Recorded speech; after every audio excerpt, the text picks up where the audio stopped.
এই ভিডিওটি দেখার পর আপনার সাবস্ক্রাইব বাটন কাজ করবে না। যদি বিশ্বাস না হয় সাবস্ক্রাইব বাটনে ক্লিক করেই দেখুন। প্রথমেই থাকছে মাদারবোর্ড, যেটি গিগাবাইটের G110M এর DS2B ভার্সন। এটি ইন্টেলের 6 জেনারেশন এবং 7 জেনারেশন প্রসেসর সাপোর্টেড। এরপর থাকছে প্রসেসর, এটি হলো ইন্টেলের পেন্টিয়ামের 7 জেনারেশনের প্রসেসর G4560 এটির প্রোডাক্ট আইডি। এটির পারফরমেন্স কোর i3 6 জেনারেশনের মতো। ভালো করে দেখে এই প্রসেসরটি কিনবেন, কারণ এর নামে আরও প্রসেসর আছে। তারপর হলো জিপিইউ, এটি গিগাবাইটের জিপিইউ। এতে ব্যবহার করা হয়েছে 2GB GDDR5 64 বিটের মেমোরি। জিপিইউ ছাড়া গেমিং পিসি চিন্তা করাই অসম্ভব। তারপর হচ্ছে র্যাম।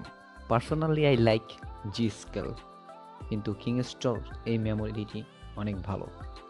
এটি 2400 mAh। আপনি চাইলে পরবর্তীতে র্যাম আপগ্রেড করতে পারবেন, কারণ মাদারবোর্ডে 2টি স্লট।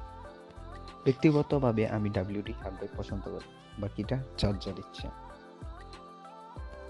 কিছু টাকা বাঁচানোর জন্য আমরা কম দামি পাওয়ার সাপ্লাই কিনি, যা কম লোড নিতে সক্ষম। এতে আপনার কম্পিউটার ক্র্যাশ মারতে পারে, তাই আমি রেকমেন্ড করব এই পাওয়ার সাপ্লাইটি কিনতে। এটি 450 ওয়াটের। ডিভিডি রাইটার যে যার ইচ্ছা মতো ইউজ করতে পারে, এতে বলার কিছু নাই। এত কষ্ট করে গেমিং পিসি বানালাম, আর যদি গেমিং লুক না দিতে পারি তাহলে তো সবই বৃথা। ব্যক্তিগতভাবে আমি এটি পছন্দ করি। Thanks for watching.